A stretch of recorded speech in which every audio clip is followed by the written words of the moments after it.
Hi guys, welcome back to my channel with another video. तो यार आ चुके हैं एक और नए वीडियो के साथ वापस। मेरा नाम है करवित वर्मा, आप देख रहे हैं स्टडी विद करवित। तो चलिए आज की वीडियो स्टार्ट करते हैं।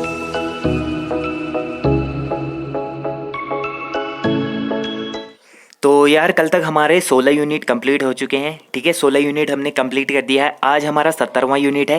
ठीक है, 70वां यूनिट में एक अच्छा सा सेशन आपके लिए लेके आए हैं, जिसमें हम पढ़ेंगे आज भारत के यवन राज्य। मैंने कल बताया था ना, भारत के यवन राज्य पढ़ेंगे, जिसमें सिकंदर वगैरह के बारे में हम बात करने वाले हैं। ठीक है, तो जो भारत के यवन राज्य थे, जिनमें से सिकंदर आया था भारत। अब आप लोगों को मैं पहले सिकंदर के बारे में तो पूरा पढ़ा चुका हूँ। ठीक है, बता चुका हूँ। उसमें जो पहला हमारा जो सेशन था, उसमें मैं पूरा सा आपको बता चुका हूँ सिकंदर के बारे में कि सिकंदर 326 ईस्वी में भारत आक्रमण करने के लिए आया। ठीक है, भारत पर उसने आक्रमण किया था। उसके बाद उसने जो ब्यास नदी थी उसको पार नहीं कर पाया, तो एक साल वहाँ रहा, उसके बाद वापस लौट गया था। ठीक है, वो चाहता था कि पूरे भारत राज्य को क्या करना है, जीतना है, बट वो कर नहीं पाया था ये सारी चीज़ें। लेकिन सेल्यूकस निकेटर जो था वो वहाँ रह गया था, और उसके भी काफ़ी सारे युद्ध होते हैं। ठीक है, बितस्ता का युद्ध है, बहुत सारे ऐसे युद्ध होते हैं। ठीक है, तो आज हम सिकंदर के बारे में कुछ चर्चा करने वाले हैं। ठीक है, तो जो सिकंदर जब नदी पार नहीं कर पाया ना, आगे वहाँ से देखते हैं। जब वो ब्यास नदी को पार नहीं कर पाया, मैंने बताया था लास्ट टाइम, ब्यास नदी को पार न कर पाने के कारण भारत से लौट गया था। ठीक है, 326 ईस्वी में उसने भारत पर आक्रमण करा, एक साल वहाँ रहा। 325 बीसी में क्या हो गया था, वो वापस लौट गया था। ठीक है, 325 ईस्वी पूर्व क्या हो गया था, भारत से वापस लौट गया था। ठीक है, कौन? सिकंदर। अब जब सिकंदर के आक्रमण के समय, जब सिकंदर ने आक्रमण करा था, उस टाइम की बात देखते हैं। जब सिकंदर ने भारत पर आक्रमण करा, उस टाइम पे मगध राज्य पर किसका शासन था? वो था नंदवंश का। ठीक है, किसका शासन था? नंदवंश का था, जिसके शासक हुआ करते थे कौन? घनानंद। ठीक है, जिसके शासक कौन थे? घनानंद थे मगध राज्य पर ना। तो घनानंद के टाइम पे आक्रमण हुआ था सिकंदर का, और मगध राज्य में इस तरीके से बहुत सारे वंश आए। हर्यक वंश आया, शिशुनाग वंश आया, नंद वंश आया। फिर नंद वंश का जो शासक था, अंतिम शासक घनानंद। फिर जो घनानंद की स्टोरी है ना, घनानंद को क्या किया था?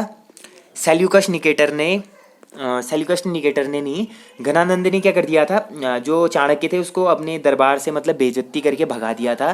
तो बेइज्जती सहन नहीं हुई, तो बाद में उसने चंद्रगुप्त मौर्य के थ्रू अपना प्रतिशोध लिया था। तो सिकंदर के टाइम पे कौन शासक था? उस टाइम पे शासक था घनानंद। ठीक है, घनानंद शासक था। घनानंद को चंद्रगुप्त मौर्य ने हरा दिया था। ठीक है, घनानंद को चंद्रगुप्त मौर्य ने हराया और मौर्य वंश की स्थापना करी। कहाँ पर? मगध राज्य पर। ठीक है, घनानंद को हराने के बाद चंद्रगुप्त मौर्य ने क्या करा? मगध पर मौर्य साम्राज्य की स्थापना करी थी। और जब सिकंदर का जो सेनापति था सेल्यूकस निकेटर, सेल्यूकस निकेटर जब भारत में आया, मतलब वहाँ रुका था, मगध आया था। मगध में जब आया सेल्यूकस निकेटर के समय मगध का राजा कौन था? चंद्रगुप्त मौर्य था, जो कि घनानंद को हराने के बाद मौर्य साम्राज्य की स्थापना करता है। ठीक है, तो सेल्यूकस निकेटर के समय मगध का राजा कौन था? चंद्रगुप्त मौर्य था, जिसने घनानंद को हराया था। ठीक है, अब जो सेल्यूकस निकेटर था, सेल्यूकस निकेटर ने नदी पार की, ब्यास नदी पार करी और मगध पर आक्रमण कर दिया था। ठीक है, सिकंदर तो नदी पार नहीं कर पाया। ठीक है, सिकंदर नदी पार नहीं कर पाया, तो वो कुछ टाइम वहीं रुका, उसके बाद वो वापस लौट गया था भारत से। लेकिन जो सेल्यूकस निकेटर था, उसका सेनापति, उसने ब्यास नदी पार कर दी थी और सीधे मगध राज्य पर आक्रमण कर दिया था। और उस टाइम पे मगध राज्य का शासक कौन था? वो था चंद्रगुप्त मौर्य था, मतलब वहाँ पर मौर्य वंश चल रहा था, जो घनानंद को हरा के बैठा था। ठीक है, तो उस टाइम पे जब सेल्यूकस निकेटर ने आक्रमण करा, उस टाइम पे भी कौन था? उस टाइम तो था घनानंद। बाद में चंद्रगुप्त ने हरा दिया, और जैसे सेल्यूकस निकेटर का युद्ध हुआ, उस टाइम पे चंद्रगुप्त मौर्य थे। ठीक है, तो इस टाइप से उनका चल रहा था उस टाइम पे। तो जो विदेशी शक्तियाँ आई, विदेशी शक्तियों ने जो आक्रमण करा भारत पर, वो कौन थे सारे? वो थे सेल्यूकस निकेटर के वंशज। ठीक है, सेल्यूकस निकेटर के वंशज ही थे जिन्होंने भारत पर आक्रमण करा। जो भी विदेशी शक्तियां आई, जिनमें मुख्य रूप से हिंदी यूनानी आए, फिर शक आए, फिर पहलव आए, फिर आए कुषाण। ठीक है, हिंदी यूनानी, शक, पहलव, कुषाण, ये सारे क्या थे? सेल्यूकस निकेटर के वंशज थे, विदेशी शक्तियां थे जिन्होंने मगध राज्य पर क्या करा था? आक्रमण करा था। और विदेशी शक्तियों में जो विदेशी आक्रमणकारी थे, सर्वप्रथम तो सिकंदर था, फिर सेल्यूकस निकेटर था, फिर आता है एंटियोकस आता है, फिर एंटियोकस द्वितीय आता है, ठीक है। और एंटियोकस द्वितीय के समय विदेशी शक्तियां बढ़ गई थी, ठीक है। एंटियोकस के समय ही विदेशी शक्तियां बढ़ गई थी, जो क्या बन गए थे, हिंदी, यूनानी, शक, पहलव, कुषाण, इस तरीके के बन गए थे। और जो कुषाण था उस टाइम पे, लास्ट में जो एंटियोकस के टाइम पे जो कुषाण वंश था, कुषाण वंश के बीच और एक यहाँ जो चल रहा था मगध राज्य पे, उन दोनों के बीच में एक मौर्योत्तर काल आता है, ठीक है। ये कुषाण वंश और जो ये वंश आते हैं, शुंग वंश, ब्राह्मण वंश, कण्व वंश, सातवाहन वंश, तो इनके बीच का जो काल आता है उसको बोलते हैं मौर्योत्तर काल, ठीक है। विदेशी शक्तियां तथा मगध राज्य पर जो शासक थे, मगध राज्य की जो वंशज थे, उन दोनों के बीच का जो काल होता है उसको कहा जाता है मौर्योत्तर काल, ठीक है। मौर्योत्तर काल के टाइम पे, उस टाइम के बाद जो शुंग वंश आए, कण्व वंश आए और सातवाहन वंश, ये क्या आए थे, मौर्योत्तर काल के बाद आए थे, ठीक है। तो एंटियोकस के टाइम पे क्या हुआ था, एंटियोकस के समय में विदेशी शक्तियां क्या हो गई थी, एंटियोकस के टाइम पे विदेशी शक्तियां बढ़ गई थी, ठीक है। विदेशी शक्तियां बढ़ गई थी। अब जब विदेशी शक्तियां बढ़ गई थी तो उसका एक शासक हुआ डेमेट्रियस, ठीक है। कौन था, डेमेट्रियस। डेमेट्रियस नामक एक शासक हुआ करता था। और डेमेट्रियस जो शासक था उसने क्या करा था, एक वंश की स्थापना करी जो था खुद का ही उसका वंश, क्योंकि मैंने बताया ना, कुषाण वंश के बाद जो ये एंटियोकस के जो टाइम पे जो कुषाण वंश था वो क्या हो गए थे, बहुत सारे भागों में बट गया था। तो इसने जो डेमेट्रियस नामक व्यक्ति था, इसने क्या कर दिया था, खुद का ही वंश खोल दिया था, जिसका नाम रखा इसने डेमेट्रियस वंश, ठीक है। और विद्रोह करने वाला प्रथम हिंदी यूनानी था, ठीक है। विद्रोह करने वाला प्रथम यूनानी था जो ड्रेमेटियस के टाइम पे सबसे पहले मध्य एशिया वाले क्षेत्र में विद्रोह हुआ। मतलब जो एशिया का जो एशिया है, एशिया के मध्य एशिया वाले, मतलब बीच वाले इलाके में जो विद्रोह करा था, विद्रोह करने वाला प्रथम हिंदी यूनानी कौन था, प्रथम हिंदी यूनानी था वो था डेमेट्रियस प्रथम, ठीक है। और यहाँ पर जो सातवाहन वंश आते हैं उसके बाद आता है गुप्त वंश, ठीक है। गुप्त वंश के बारे में भी आगे चर्चा करेंगे। तो इस टाइप से जो हिंदी, मतलब जो विदेशी शक्तियाँ आई, हिंदी यूनानी आए, शक आए, पहलव आए, कुषाण आए, इनके बारे में सेपरेट वीडियो पर बात करेंगे। तो जो लास्ट जो कुषाण वंश था उसके टाइम पे जो शासक था एंटियोकस, इसी के टाइम पे ही कुषाण वंश बहुत सारे भागों में बढ़ गया, जिसका एक शासक निकला जो था डेमेट्रियस, जिसने क्या कर दी थी, डेमेट्रियस वंश की स्थापना कर दी थी। और ये डेमेट्रियस प्रथम जो व्यक्ति था, ये प्रथम हिंदी यूनानी था जिसने मध्य एशिया वाले क्षेत्र में क्या करा था, विद्रोह करा था, ठीक है। अब उसके बाद आ जाता है हमारा हिंदी यूनानी या बैक्ट्रिया, ठीक है। हिंदी यूनानी या फिर बैक्ट्रिया भी इनको बोलते हैं। तो हिंदी यूनानी या फिर बैक्ट्रिया वंश आ जाता है, तो इसके बारे में देखते हैं, ठीक है। तो हिंदू यूनानी या फिर बैक्ट्रिया जो इनके शासक थे, वो शासक थे एंटी एंटियालकीड्स। एक तो इनके नाम अजीब से होते हैं, ठीक है। तो एंटियालकीड्स एक शासक ये था, और एक था डेमेट्रियस प्रथम। तो ये भागों में बट गए हैं ना। तो एक तो वंश चल रहा है डेमेट्रियस वंश, तो उसका शासक कौन, डेमेट्रियस प्रथम। और दूसरा है एंटियालकीड्स, ठीक है। एंटियालकीड्स जो दूसरा शासक है। तो दोनों ने अलग अलग वंश की स्थापना करके नए नए राज्य बना दिए, ठीक है। अलग अलग राज्य बनाकर इन्होंने क्या कर दी, अलग अलग वंश की स्थापना कर दी। डेमेट्रियस प्रथम ने डेमेट्रियस वंश की स्थापना करके अलग राज्य बना दिया, और यालकीड्स ने अपना अलग वंश बना के अलग राज्य की स्थापना कर दी थी, ठीक है। तो उसके बाद जो डेमेट्रियस प्रथम का जो वंश था, डेमेट्रियस वंश, उसका जो कैपिटल होता था उस टाइम पे, जो राजधानी होती थी, वो उसका नाम था शाकल, ठीक है। जो डेमेट्रियस वंश का जो कैपिटल होता था वो क्या था, साकल। तो साकल क्या थी, उनकी राजधानी थी। और डेमेट्रियस वंश का एक राजदूत था जिनका नाम था मिनांडर। मिनांडर के बारे में आगे पढ़ेंगे। तो मिनांडर जो था, मिनांडर उनका एक क्या था, राजदूत था। तो मिनांडर और एक व्यक्ति था हेलियोडोरस, ठीक है। हेलियोडोरस और मिनांडर था। तो ये जो हेलियोडोरस था, ये किसका राजदूत था, ये था यूकोटाइडियस वंश, ठीक है। तो जो एंटियालकीड्स था, एंटियालकीड्स ने क्या करी थी, टाइडस वंश की स्थापना करी थी।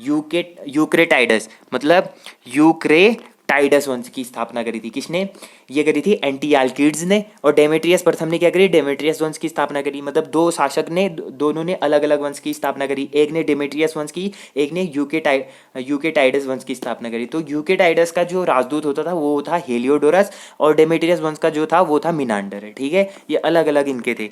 अब मिनांडर के टाइम पे मिनांडर के समय ही एक बौद्ध भिक्षुक भी आए जिनका नाम था नागसेन। ठीक है, एक बौद्ध भिक्षुक हुआ करते थे नागसेन, वो मिनांडर के टाइम पे थे। तो इन दोनों के बीच में क्या हुआ, संवाद हुआ था। ठीक है, इन दोनों के बीच में संवाद हुआ था। और जो मिनांडर था, जो डेमेट्रियस वंश का जो राजदूत था, वो बाद में क्या हुआ था, राजा बना था और सबसे प्रतापी राजा हुआ था। मतलब डेमेट्रियस वंश का सबसे प्रतापी राजा कौन हुआ, मिनांडर हुआ था, जो डेमेट्रियस वंश का पहले क्या था, राजदूत था। तो मिनांडर और जो बौद्ध भिक्षुक था, उन दोनों के बीच में क्या होता है, संवाद होता है। इस संवाद पे क्या लिखी गई है, इन दोनों के संवाद की एक कहानी लिखी गई है, मतलब एक पुस्तक लिखी गई है जिसका नाम है मिलिंद पन्हो। ठीक है, क्या है, मिलिंद पन्हो। ठीक है, मिलिंद पन्हो नामक एक पुस्तक लिखी गई है। इसमें इस संवाद का वर्णन किया गया है। ठीक है, मिनांडर तथा बौद्ध भिक्षुक नागसेन के बीच में जो संवाद हुआ था, उन दोनों का वर्णन किस में मिलता है हमें, वो मिलता है मिलिंद पन्हो नामक पुस्तक पर। ठीक है, तो अब दूसरी चीज़, तो यूक्रेटाइडस वंश था। ठीक है, यूक्रेटाइडस वंश था एंटियालकीड्स का। तो एंटियालकीड्स का जो वंश था, यूक्रेटाइडस वंश, इसकी राजधानी कहाँ थी, वो थी तक्षशिला। ठीक है, कहाँ बना दी इसने अपनी राजधानी, तक्षशिला बना दी, जो पहले मगध की राजधानी थी। ठीक है, तक्षशिला इसकी क्या हो गई, राजधानी हो गई। और इसका भी एक राजदूत था जिसका नाम था हेलियोडोरस। ठीक है, इसका एक राजदूत था हेलियोडोरस। हेलियोडोरस ने एक चीज़ करा था, एक स्थापना करी थी, जो था गरुड़ स्तंभ लेख। इसने क्या करी थी, गरुड़ स्तंभ लेख की स्थापना करी थी। गरुड़ स्तंभ लेख की स्थापना किसने करी, हेलियोडोरस ने करी थी, जो किसका राजदूत था, यूक्रेटाइडस वंश का। ठीक है, और गरुड़ स्तंभ लेख जो है, गरुड़ स्तंभ लेख में हमें जानकारी मिलती है, वो मिलती है भागवत धर्म की। जो एक धर्म होता है ना, भागवत धर्म, तो भागवत धर्म का उल्लेख हमें कहाँ से मिलता है, वो मिलता है गरुड़ स्तंभ लेख से। जो किसने लिखा था या किसने स्थापना करी थी, वो करी थी हेलियोडोरस ने करी थी। ठीक है, तो हेलियोडोरस ने जो भागवत धर्म की, मतलब गरुड़ स्तंभ लेख की स्थापना करी, उसमें भागवत धर्म के बारे में बताया गया है। जो भागवत धर्म का जो प्रचार प्रसार हुआ था, वो गरुड़ स्तंभ लेख के द्वारा हुआ। गरुड़ स्तंभ लेख में इसका पूरा वर्णन मिलता है हमें। ठीक है, तो इस तरीके से।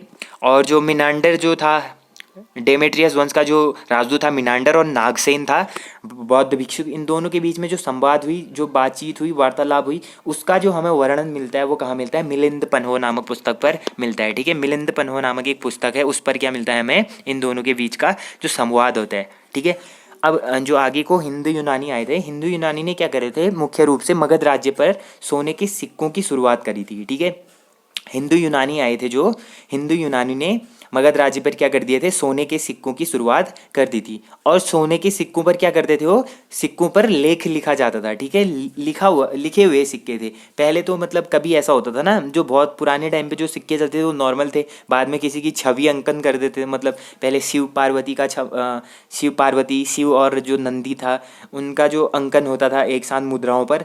तो बाद में इन पर लेख भी लिखे जाने लगे। मतलब जैसे आजकल हमारी जो करेंसी होती है, किसी भी कंट्री की जो करेंसी होती है, उस पर लिखा रहता है, जैसे 1 रुपया होगा, 1 रुपया, फिर बहुत सारी चीज़ें लिखी होती है ना सिक्कों पर भी, 1 रुपया है, 2 रुपया, फिर उसमें डेट सन सब इस तरीके का लिखा होता है। तो इन्होंने भी कुछ इसी टाइप का सिक्कों पर लेख लिखना स्टार्ट कर दिया था हिंदू यूनानी ने। ठीक है, जो हिंदू यूनानी थे, इन्होंने भी क्या कर दिया था, सिक्कों पर लेख लिखने की शुरुआत कर दी थी उस टाइम पे। और हेलेस्टेनिक कला की शुरुआत करी। अब एक कला होती थी हेलेस्टेनिक, अब इसके बारे में ज़्यादा डिटेल नहीं है। तो हेलेस्टेनिक जो कला होती थी, उसकी शुरुआत किसने करी थी, ये करी थी हिंदू यूनानी ने। ठीक है, हिंदू यूनानी ने एक और चीज़ करी थी, जो करी थी उसने प्रदा प्रथा की शुरुआत। अब प्रदा प्रथा की शुरुआत भी इन्होंने ही करी थी, हिंदू यूनानी ने। ठीक है, प्रदा प्रथा की शुरुआत करी थी जो हिंदू यूनानी ने करी थी। हम मगध की बात कर रहे हैं। ठीक है, मगध राज्य पे।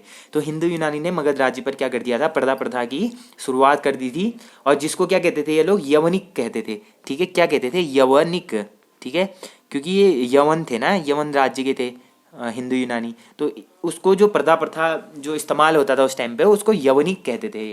ठीक है, तो उसके बाद हिंदू यूनानी के बाद हमारा जो 19वां ये वाला यूनिट हमारा ख़त्म हो जाता है। ठीक है, हमारा 18वां यूनिट क्या हो जाता है, ख़त्म हो जाता है। 18वें यूनिट के बाद हमारा 19वां यूनिट आता है। जो हमारा 19वां यूनिट है, वो हम पढ़ेंगे शकों के बारे में। ठीक है, अब मैंने बताया ना, पहलव, शक, कुषाण, ये अलग अलग हिंदू यूनानी आए, फिर शक आए, फिर पहलव आए, फिर कुषाण आए थे। ठीक है, तो हमारा जो 19वां यूनिट है, तो ये 19वां यूनिट हमारा किसके बारे में होने वाला है, ये होने वाला है शकों के बारे में। ठीक है, तो इस यूनिट को भी इसी के अंदर कंप्लीट करते हैं, क्योंकि थोड़ा सा है इसमें। ठीक है, तो जो शक थे ना, 19वां यूनिट हमारा है शक।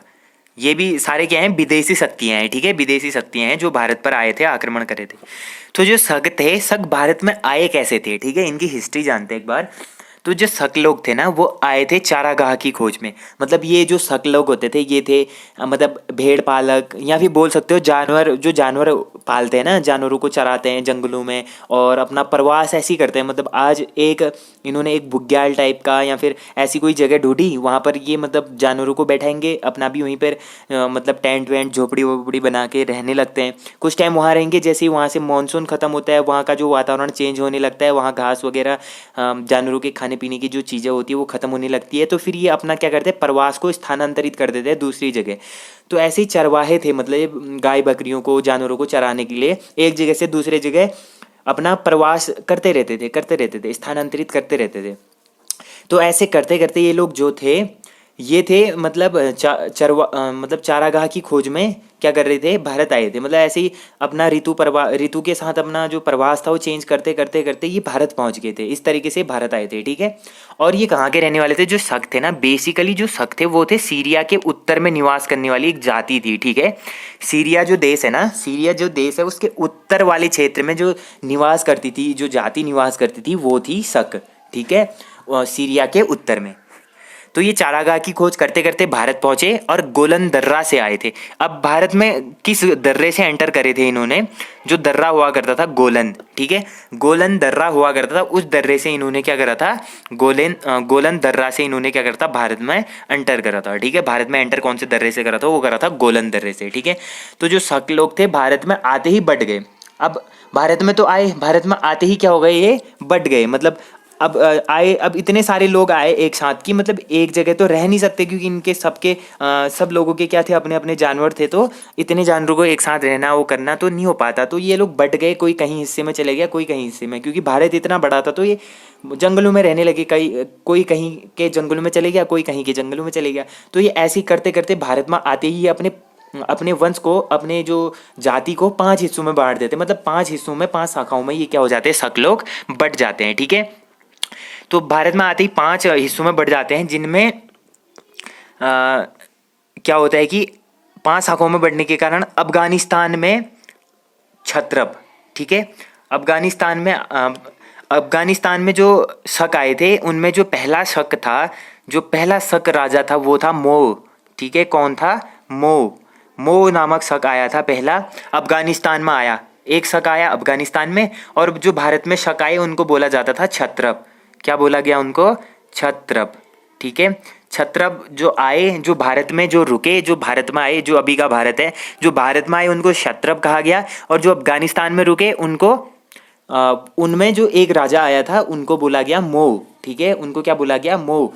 जो क्षत्रप थे, क्षत्रप भी 2 भागों में बट गए थे, ठीक है। जो क्षत्रप थे ना, वो भी क्या हो गए थे, जो भारत में आए थे, पहले इनकी बात करते हैं, फिर अफगानिस्तान वाली बात बाद में करेंगे। पहले भारत में जो क्षत्रप आए थे उनके बारे में बात करते हैं। तो जो भारत में आने वाले क्षत्रप थे, जो शक थे, तो वो 2 भागों में बटे, एक उत्तरी क्षत्रप और एक दक्षिणी क्षत्रप, ठीक है। इस तरीके से इनके हिस्से हो गए, उत्तरी क्षत्रप और दक्षिणी क्षत्रप के रूप में। तो जो उत्तरी क्षत्रप में थे, उत्तरी क्षत्रप में भी 2 भाग और बढ़ गए इनके। मतलब पहले क्षत्रप तो 2 भागों में बटे, फिर उत्तरी क्षत्रप भी 2 और भागों में बट गए। जो एक आए तक्षशिला के शक, एक आए मथुरा के शक, ठीक है। एक मथुरा के शक, एक तक्षशिला के शक। अब जो तक्षशिला का जो शक था वो क्या था, वो था पहला शक, वो था मो, ठीक है। जो तक्षशिला का शक था वो कौन था, मो था। सॉरी, मैंने अफगानिस्तान बोल लिया। तो जो तक्षशिला का शक था वो था मो, ठीक है। और जो मथुरा के शक थे, मथुरा के शक भी 2 हिस्सों में बढ़ जाते हैं। अब ये बढ़ते रह रहे हैं, 2 के 4 हो रहे हैं, 4 के 6 ऐसे होते रह रहे हैं, ठीक है। तो जो मथुरा के शक थे, मथुरा के शक भी बढ़ गए। पहले मालवा मध्य प्रदेश के क्षेत्र में रहते थे, जो मालवा क्षेत्र था ना मध्य प्रदेश का, तो वहाँ रहते थे पहले मथुरा वाले शक। और दूसरे जो मालवा क्षेत्र था, मालवा क्षेत्र में रहते थे। तो मालवा क्षेत्र में एक उज्जैन के स्थानीय राजा थे ना, एक उज्जैन के स्थानीय राजा थे, उन्होंने मालवा के शकों को हरा दिया था, ठीक है। और मालवा के शकों को हरा दिया और शक कहाँ चले गए, वापस मथुरा चले गए। अब मालवा के शकों को कब हराया था, उज्जैन के स्थानीय राजा ने सॉरी 58 बीसी में, 58 और 57 बीसी में, मतलब 58-57 बीसी में उज्जैन के स्थानीय राजा ने क्या कर दिया था, मतलब आज से 58-57 साल ईसा मसीह के जन्म से 58-57 ईस्वी पूर्व तो उज्जैन के स्थानीय राजा ने क्या करा था, मालवा के शकु को हरा दिया था। ठीक है, मालवा के शकु को हरा दिया था और वो शक वहाँ से भाग के वापस कहाँ चले गए थे, मालवा से मथुरा चले गए थे। ठीक है, क्योंकि मथुरा में ही उनके हिस्से हुए थे तो मथुरा वो वापस चले गए। अब जो उज्जैन के स्थानीय राजा थे उनके बारे में देखो। उज्जैन के जो स्थानीय राजा थे वो थे विक्रमादित्य, मतलब इनको उपाधि मिली उज्जैन के स्थानीय राजा। जो उनका रियल नेम था वो तो किसी पे इंक्लूड नहीं है, क्योंकि मैंने जो पहला मैंने संवत पढ़े बताई थे ना, संवत जो हम संवत पढ़ रहे थे उसमें एक संवत आया था शक संवत। तो यही चीज़ है जो अभी हम शकों के बारे में पढ़ रहे हैं ना, तो तभी वो शक संवत स्टार्ट हुआ था। क्योंकि जो उज्जैन का स्थानीय राजा था उसने विक्रमादित्य की उपाधि धारण कब करी थी, जब उसने शकु को हराया था। शकु को हराने के बाद उसने विक्रमादित्य की उपाधि धारण करी और उसने शक संवत की स्टार्ट करी। तभी तो हमारा शक संवत क्या होता है, 57-58 बीसी, 57-58 बीसी को क्या बोलते हैं हम, शक संवत बोलते हैं। ठीक है, तो यही चीज़ थी 57-58 बीसी में उसने क्या करा था उसने उज्जैन के स्थानीय राजा ने क्या करा था, मालवा के शकु को हराया था। तब जाके हमारा शक संवत स्टार्ट हुआ और उज्जैन के स्थानीय राजा को क्या मिली थी, विक्रमादित्य की उपाधि मिली थी। ठीक है, विक्रमादित्य की उपाधि मिली थी। और जो पश्चिमी क्षत्रपों के बारे में हम बात कर रहे थे, पश्चिमी क्षत्रप भी अब क्या हुए, पहले तो दो भागों में बटे, उत्तरी क्षत्रप और पश्चिमी क्षत्रप। उत्तरी क्षत्रप वाले दो हिस्सों में बटे, दो वाले एक चले गए अफगानिस्तान जहाँ का शक का पहला राजा था मो, और दूसरा मथुरा, मथुरा के शक थे मालवा। मालवा में उज्जैन के स्थानीय राजा ने हराया, फिर वो वापस मथुरा चले गए। लेकिन अब जो दक्षिणी क्षत्रप थे, दक्षिणी क्षत्रप में दो हिस्सों में वो भी बढ़ जाते, एक नासिक में चले जाते हैं। ठीक है, नासिक चले जाते हैं, एक उज्जैन चले जाते हैं। ठीक है, एक नासिक चले गए, एक उज्जैन चले गए। अब जो नासिक के एक नासिक के शक कहलाए, दूसरे उज्जैन के शक कहलाए। ठीक है, ये भी दो भागों में बटे। अब जो उज्जैन के शक थे उनमें सबसे प्रतापी जो राजा हुआ, उज्जैन के शक में जो सबसे प्रतापी राजा हुआ उसका नाम था रुद्रदामन प्रथम। ठीक है, रुद्रदामन प्रथम उज्जैन के शकु में जो प्रतापी राजा हुआ वो था रुद्रदामन प्रथम।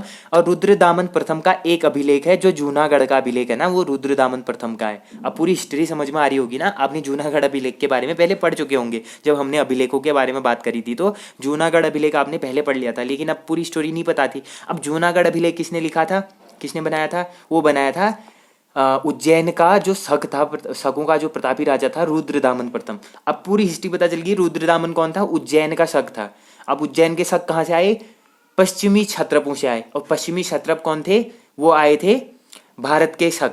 ठीक है, जो भारत में जो शक आए उनको क्षत्रप कहा गया। और क्षत्रपों के दो हिस्से हुए जिसमें पश्चिमी क्षत्रप, और पश्चिमी क्षत्रपों के भी दो हिस्से हुए जिसमें उज्जैन का शक था। उज्जैन के शकों में जो सबसे प्रतापी राजा था वो था रुद्रदामन प्रथम। रुद्रदामन का ही अभिलेख है जूनागढ़ का अभिलेख। ठीक है, अब इस जूनागढ़ के अभिलेख में क्या क्या कहा गया है, सुदर्शन झील के पुनरुद्धार के बारे में कहा गया है। मतलब जो जूनागढ़ का अभिलेख है इसमें हम सुदर्शन झील के बारे में उल्लेख मिलता है। ठीक है, सुदर्शन झील के बारे में उल्लेख कहाँ मिलता है हमें, जूनागढ़ के अभिलेख में। और रुद्रदामन ने क्या करा था, इस झील का पुनरुद्धार करा था। ठीक है, इसको दोबारा निर्माण करा था, क्योंकि जो सुदर्शन झील था ना, तो उसका निर्माण तो कराया था पुष्यमित्र वैश्य ने। ठीक है, चंद्रगुप्त मौर्य के टाइम पे पुष्यमित्र वैश्य ने इसका निर्माण कराया था सुदर्शन झील का, और इसने दोबारा पुनरुद्धार कराया। अब इस जो ये सुदर्शन झील है ना, इससे 3-4 व्यक्ति शामिल हैं। कितने, 3 से 4 व्यक्ति इस सुदर्शन झील से शामिल हैं। ये एक्स्ट्रा फैक्ट में अभी लास्ट में देखेंगे। तो रुद्रदामन ने कर दिया पुनरुद्धार सुदर्शन झील का। और जो कहाँ उल्लेख कहाँ मिलता है इसका, ये मिलता है जूनागढ़ अभिलेख में, जो कहाँ पड़ता है, सुदर्शन झील गुजरात में पड़ता है। ठीक है, गुजरात में पड़ता है। ठीक है, गुजरात में क्या पड़ता है, सुदर्शन झील पड़ता है, जिसका उल्लेख मिलता है हमें जूनागढ़ अभिलेख में। ठीक है, तो इस तरीके से हमारे क्षत्रपों के बारे में हमने पढ़ लिया, उत्तरी क्षत्रप और पश्चिमी क्षत्रप। क्षत्रप में भी दो हिस्से हुए, नासिक के उज्जैन और नासिक के शक और उज्जैन के शक। ठीक है, अब जो हमने मथुरा के शकों के बारे में पढ़े थे, मथुरा के शक आए, मालवा आए, मालवा में उनका मथुरा के शक भी बढ़ गए, जिनमें एक आ गए मालवा। अब मालवा में उज्जैन के स्थानीय राजा ने उनको हरा दिया। हराने के बाद उन्होंने क्या कर दी, विक्रमादित्य की उपाधि धारण करी। और 57-58 बीसी में जब उन्होंने हराया था, उसी साल को उन्होंने क्या कर लिया, शक संवत की शुरुआत कर दी। ठीक है, अब देखो जो सुदर्शन झील है, सुदर्शन झील से 4 व्यक्तियों का संबंध है। ठीक है, 4 व्यक्तियों का संबंध है, 4 शासकों का संबंध है। अब सुदर्शन झील, पहली बात तो सुदर्शन झील कहाँ पड़ता है, वो पड़ता है गुजरात में, ठीक है। कहाँ पड़ता है, गुजरात में पड़ता है सुदर्शन झील। उसका जो निर्माण कराया था सर्वप्रथम, वो कराया था चंद्रगुप्त मौर्य ने। किसने कराया था, चंद्रगुप्त मौर्य ने, ठीक है। चंद्रगुप्त मौर्य ने क्या कराया था, इसका निर्माण कराया था। और निर्माणकर्ता कौन थे, पुष्यमित्र वैश्य, ठीक है। पुष्यमित्र वैश्य ने क्या कराया था, इसका निर्माण कराया था, ठीक है। उस टाइम पे शासक थे कौन, शासक तो चंद्रगुप्त मौर्य थे। निर्माण कार्य किसने कराया था, कार्य कराया था पुष्यमित्र वैश्य ने कराया था, ठीक है। बाद में जब सुदर्शन झील टूट जाती है, उसके बाद उसका दोबारा पुनरुद्धार होता है। अब पुनरुद्धार कौन कराता है, चंद्रगुप्त के मौर्य के बाद उसका पुनरुद्धार कराता है अशोक, ठीक है। जो सम्राट अशोक थे उन्होंने उसका पुनरुद्धार कराया। फिर और झील टूट जाती है कुछ सालों बाद, तो फिर उसका और पुनरुद्धार होता है। वो कौन करता है, जो अभी हमने पढ़ा, रुद्रदामन प्रथम, जो कौन था, उज्जैन का शक था, ठीक है। उज्जैन के प्रतापी राजा थे रुद्रदामन प्रथम, उसने तीसरे बार उसका क्या कराया था, पुनरुद्धार कराया था। और जो चौथा इससे रिलेटेड है, अब जब झील और दोबारा टूटी फिर और उसका पुनरुद्धार कराया था, वो किसने कराया था, वो कराया था स्कंदगुप्त ने, ठीक है।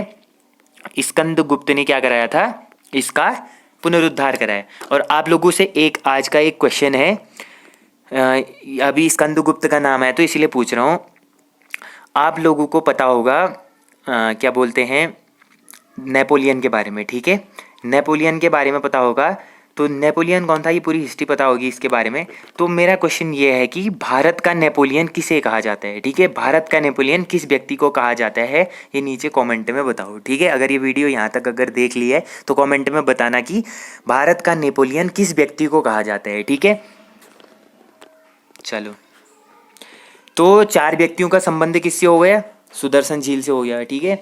अब 4 व्यक्तियों का इससे संबंध तो हुआ, लेकिन वंश पूछा जाएगा। अब इसमें क्वेश्चन पूछा गया था एक बार कि सुदर्शन झील का संबंध कितने वंशों से है, मतलब कितने वंशों का संबंध सुदर्शन झील से है, तो वो है सिर्फ 3 वंशों का। अब इसमें शासक तो 4 थे ना, 4 शासक थे, लेकिन संबंध 3 ही वंशों का कैसे। तो उसमें क्या हुआ था, जो पहला था मौर्य वंश, फिर था शक, फिर गुप्त। अब देखो मौर्य वंश थे, अब मौर्य वंश संबंधित इससे चंद्रगुप्त मौर्य आ गए, ठीक है, मौर्य वंश में। और अशोक भी कहाँ आ गए, मौर्य वंश में आ गए। शकु में कौन आ गया, रुद्रदामन। गुप्त वंश में कौन आ गया, स्कंदगुप्त, जिसके बारे में हम आगे पढ़ने वाले हैं, ठीक है। चंद्रगुप्त मौर्य और अशोक तो क्या आ गए, एक ही वंश के थे ना। तो 3 वंश और 4 शासकों का संबंध है, ये याद रखना। 3 वंश और 4 शासकों का संबंध है किससे, सुदर्शन झील से। मोस्ट इंपोर्टेंट क्वेश्चन है सुदर्शन झील, ठीक है। तो ये चीजें थी हमारा किसके बारे में, शकों के बारे में, ठीक है। तो इस तरीके से शक भारत में आए थे, कौन थे, उत्तरी सीरिया के थे, ठीक है। सीरिया के उत्तर वाली भाग पर निवास करने वाली जनजाति थी, जो भारत में इनके रीजन क्या थे, चारागाह की खोज के कारण आए थे और गोलन दर्रा से आए थे, ठीक है। तो भारत में आने के बाद ये 5 शाखाओं में बटे, तो उनमें मुख्य रूप से जो भारत में शक आए, अब कोई भारत में आए, कोई कहीं आए, कोई कहीं, ऐसे बट गए थे ना। तो भारत में जो शक आए उनको क्षत्रप कहा गया, और जो बाकी थे वो अफगानिस्तान चले गए। अब जो क्षत्रप थे वो भी हिस्सों में बट गए, उनमें उत्तरी क्षत्रप, पश्चिमी क्षत्रप। उत्तरी क्षत्रप भी 2 हिस्सों में बटे, पश्चिमी क्षत्रप भी 2 हिस्सों में बटे। तो इस तरीके से उनके 4 हिस्से हो गए, बहुत सारे हिस्से बनते गए। फिर इस तरीके से जो मथुरा के शक थे वो मालवा चले गए कुछ, ठीक है, आधे मालवा चले गए, आधे मथुरा में रहे। फिर मालवा में उनका युद्ध हो गया किससे, उज्जैन के स्थानीय राजा से। अब उज्जैन के स्थानीय राजा ने उनको मार के भगा दिया वहाँ से 58 और 57 BC में, ठीक है। तो इस तरीके से हमारा क्या हो जाता है, शक वंश पूरा कंप्लीट हो जाता है, ठीक है। अब शक वंश के बाद हम पढ़ेंगे कुषाण वंश। कुषाण वंश के बाद हमारा आता है गुप्त वंश, जिसमें हम स्कंदगुप्त के बारे में जो हम अभी बात कर रहे थे ना, स्कंदगुप्त क्या था, चौथा ऐसा व्यक्ति था, चौथा ऐसा शासक था जिसने क्या करा था, सुदर्शन झील का पुनरुद्धार कराया था अंत में, ठीक है। तो वो क्या था, गुप्त वंश से था, गुप्त साम्राज्य से। तो कुषाण वंश और गुप्त साम्राज्य को हम कल करेंगे। तो आज के लिए इतना ही काफ़ी है। आई होप आप लोगों को ये सेशन पसंद आया होगा। अगर पसंद आया तो वीडियो को लाइक करना, मेक श्योर, और चैनल को सब्सक्राइब कर देना अगर चैनल पर नहीं आ रहे हो तो, और वीडियो को शेयर करना ज़्यादा से ज़्यादा। तो मिलते हैं ऐसे एक और अमेजिंग यूनिट के साथ, अमेजिंग नए सेशन के साथ। तब तक के लिए टेक केयर, बाय बाय। ठोक लीजिए, 5000 लौटे दिख जाना चाहिए। ये 4000 के लिए मैं यहाँ पे नहीं खड़ा हूँ, पूरा साल मेहनत करता हूँ आपके लिए बेटा। ऐसा नहीं चलेगा, ऐसा नहीं चलेगा। लाइक ठोकी दबा के, लाइक ठोकी।